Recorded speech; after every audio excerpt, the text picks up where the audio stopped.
Bonjour à tous. Alors aujourd'hui on va préparer ensemble mes tartes citron meringuées avec une crème acidulée et une meringue italienne assez légère. C'est un grand classique mais il y a un certain nombre d'étapes à respecter et on va regarder ça ensemble. C'est parti. Nous aurons besoin de sucre, d'œufs, de maïzena, de beurre, de gélatine, de citron et d'une pâte sucrée. Tout d'abord on beurre le moule. On peut aussi le fariner, ensuite on va abaisser la pâte et donc fleurer le plan de travail. On met quelques à-coups sur la pâte afin de ne pas trop la travailler et ensuite on l'abaisse avec le rouleau en faisant des quarts de tour. On réitère l'opération jusqu'à avoir 2 à 3 mm d'épaisseur. On enroule la pâte autour du rouleau et on la pose délicatement sur le moule. Ensuite on fonce le moule avec les doigts et on s'assure bien que la pâte épouse le fond de tarte et les côtés. Pour retirer le restant de pâte, on met un coup de rouleau sur les bords.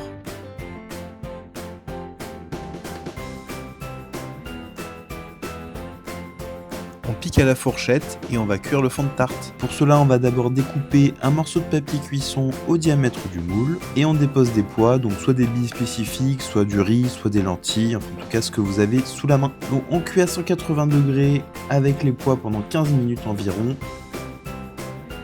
Ensuite, on retire les pois et on remet au four pendant 10 à 15 minutes. Quand c'est prêt, on laisse tiédir avant de retirer du moule.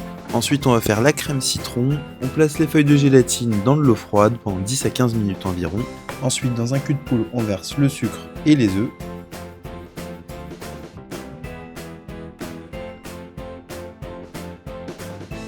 Et on fouette pour les blanchir et donc tout homogénéiser. On ajoute la maïzena et on fouette.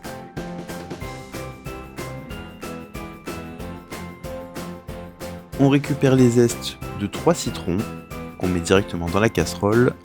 Ensuite, on récupère le jus de tous les citrons qu'on met également dans la casserole.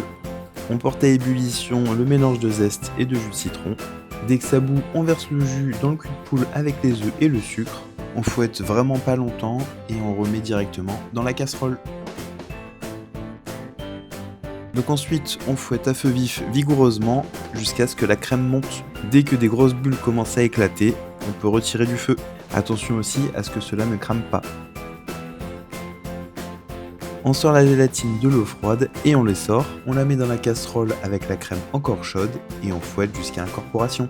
On laisse la crème baisser légèrement en température avant d'ajouter le beurre. Le beurre, c'est une option un peu gourmande pour la crème, mais c'est pas obligatoire. Si vous en avez pas assez ou vous en avez pas, vous pouvez vous en passer. Et donc on fouette l'ensemble jusqu'à incorporation totale. On verse la crème encore chaude dans le fond de tarte.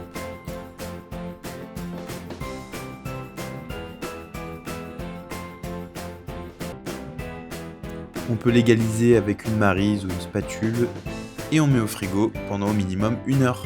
Pendant ce temps, on va faire la meringue italienne. Pour ça, on a besoin d'eau, de blanc d'œuf et de sucre. On met l'eau et le sucre dans une casserole.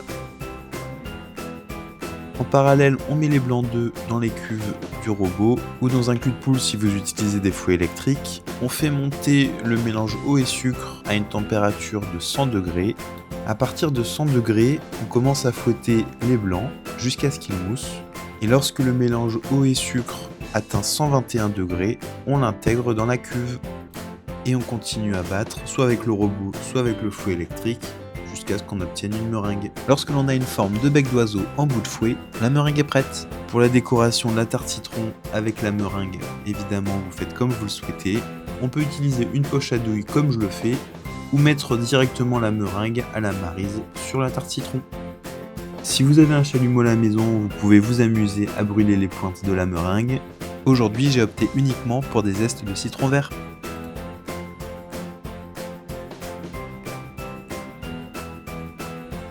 Et voilà, votre tarte citron meringuée est prête. Alors en base, comme vous l'avez vu, on a utilisé une pâte sucrée, mais vous pouvez tout aussi bien utiliser une pâte sablée, ça marche aussi.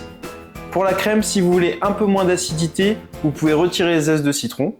Et si vous avez aimé cette vidéo, n'hésitez pas à la liker et à vous abonner au compte pour recevoir les nouvelles recettes qui arrivent. À bientôt!